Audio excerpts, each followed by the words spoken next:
नाशिक जिल्ह्यात गेल्या 3 दिवसांपासून सतत अवकाळी पाऊस गारपीट होते. त्यातल्या त्यात बागलाण तालुक्यात म्हणजे सटाणा तालुक्यामध्ये काल मोठ्या प्रमाणावर गारपीट पण झालेली होती आणि पाऊस पण झालेला होता. मी आता आराई म्हणून सटाणा तालुक्यातलं एक आराई म्हणून गाव आहे. या परिसरामध्ये आपण बघू शकता की या ठिकाणी हे जे काही कोण शेतकरी असतील त्यांनी जो कांदा लावलेला होता त्या कांद्याची पूर्ण पात जी आहे ती खराब झालेली आहे आणि कांदा जो आहे आपण बघू शकतो की कांदा जो आहे हा अशा पद्धतीने या ठिकाणी वरती आलेला आहे. एकंदरीत जर बघायला गेलं तर हा कांदा जो आहे तो आता कुठल्याही कामाचा राहणार नाही आहे. त्यामुळे शेतकऱ्यांचं या संपूर्ण परिसरामध्ये मोठ्या पद्धतीने जे आहे ते नुकसान झालेलं आहे. एकूणच जर बघायला गेलं तर निसर्गाचा प्रकोप जो आहे तो सातत्याने होत असल्याचं आपल्याला पाहायला मिळतंय.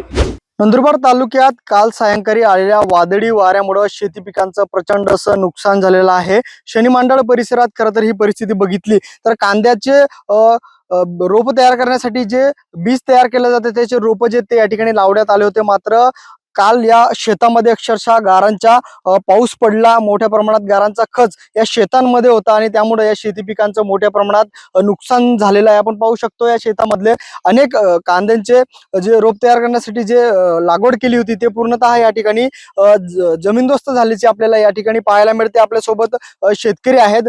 नेमका काल कशा पद्धतीचा वादळी वारा होता, गारांचा खच देखील पडलेला होता, काय सांगा? जबरदस्त गार होती, सोपाई सारखी गार पडलेली होती आणि जबरदस्त वारा होता.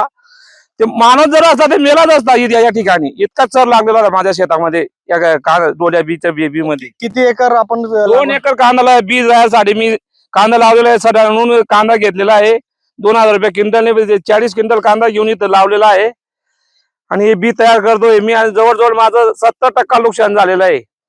जवळजवळ 3000 रुपये किलो हे बी मी दर साली विकतो शेतकऱ्यांना आणि आता ते काहीच करणार नाही. माझं खर्च 2 लाख रुपये खर्च झालेला आहे बियाला. आता काय करावं, काय जगावं कसं काय? मी ते सरकारला हेच विनंती करतो, जर मला भरपाई मिळाली 2 महिन्यामध्ये मी आत्महत्या करणार आहे हे सरकारला जाहीर करतोय. लाखो रुपयांचं नुकसान जे ते शेतकऱ्यांचं झालेलं आहे. जर लवकरच भरपाई मिळाली नाही तर आत्महत्या करण्याशिवाय आमच्याकडे पर्याय उरणार नाही असा इशारा थेट शेतकऱ्यांनी देतो सरकारला दिल्याचं या ठिकाणी पाहायला मिळत आहे. सागर निकवाडे, साम टीव्ही न्यूज, नंदुरबार. महाराष्ट्रातील सर्व बातम्यांचे विश्वासार्ह व्यासपीठ,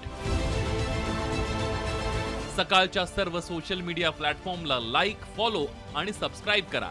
तसंच सर्व नोटिफिकेशनसाठी बेल आयकॉन प्रेस करायला विसरू नका.